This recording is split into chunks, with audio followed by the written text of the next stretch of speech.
Yun, oh.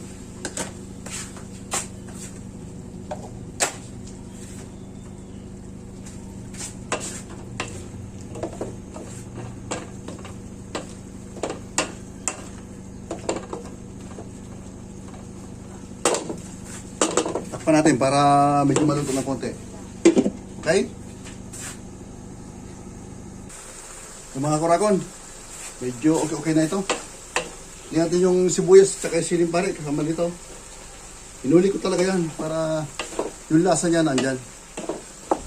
Saka nga pala pag nagisa ko na bawang sa ganitong luto, hindi ko gaano sinusunod yung bawang.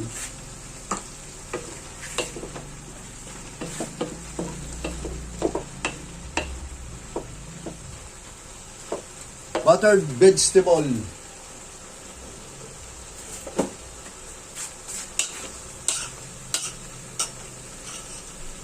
Mada sabaw.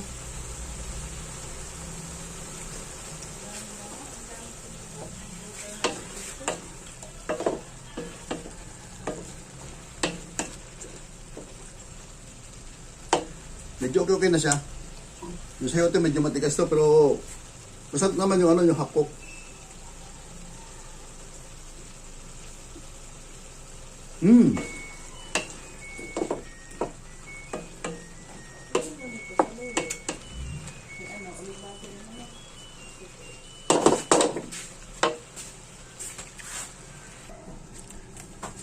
Medyo matabag siya ng konti. Lagyan natin ng konting patis.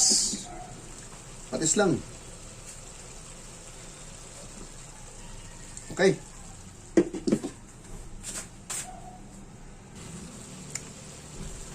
Ang mga kuragon, okay na ito.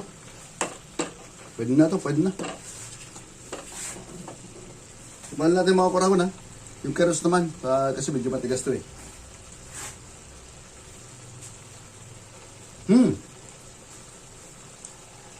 Yummy!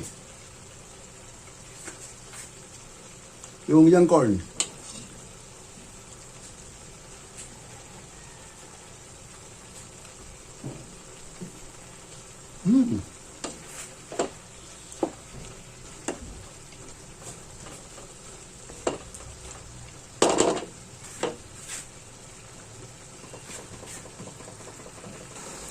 Wala ito mga kuragon. Ito na ito. Pwede na ito. Off ko na. Off the fire. Yun, no? Sarap. Amoy pa lang, ulam na. Yummy. Ito sa mga kuragon, no? Ito na siya. Pwede na tayong magkainan. Muusok-usok pa. Sarap. 2,000 years later.